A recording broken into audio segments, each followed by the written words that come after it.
జేసీ Smith Reddy గారు.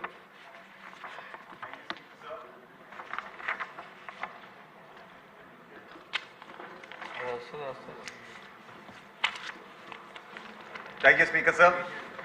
Sir పొద్దున్న మా కాలువను ఆల్రెడీ తుంగభద్ర డ్యామ్ గురించి మాట్లాడారు.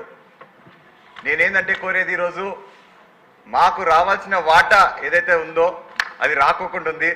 దయచేసి తద్వారా నేను మంత్రి గారిని అడిగేది ఏంటంటే మాకు రావాల్సిన వాటా పైన కొంచెం దృష్టి సాగించండి.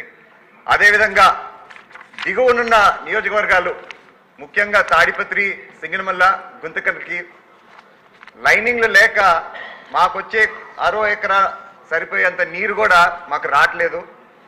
పెద్దలు ఎప్పుడు అనేవారు బిందె సేద్యం నీరు ఇచ్చినా కూడా మేము రాష్ట్రానికి అప్పిచ్చే సామర్థ్యం మా రైతులకు ఉందని చెప్పేసి.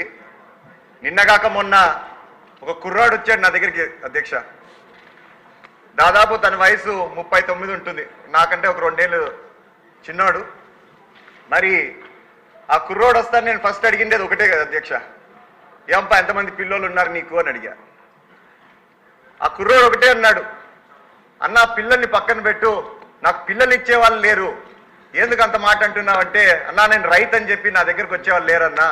అందుకు దయచేసి మీ ద్వారా నేను మంత్రి గారిని ఏం కోరుతున్నానంటే ఇటువంటి రైతులకి మరొక్కసారి మనము భరోసా ఇవ్వాలా. దయచేసి మాకు రావాల్సిన నీటి వాటర్ పైన దృష్టి సాగించమని మరొక్కసారి మీ ద్వారా తెలియజేసుకుంటాను అధ్యక్ష. ధన్యవాదాలు. గౌరవ సభ్యులందరికీ రిక్వెస్ట్ అండి, కర్నూలు జిల్లా నుంచి ఈ ప్రాజెక్ట్ గురించి ఎవరైనా మాట్లాడితే మాట్లాడచ్చు. కర్నూలు జిల్లా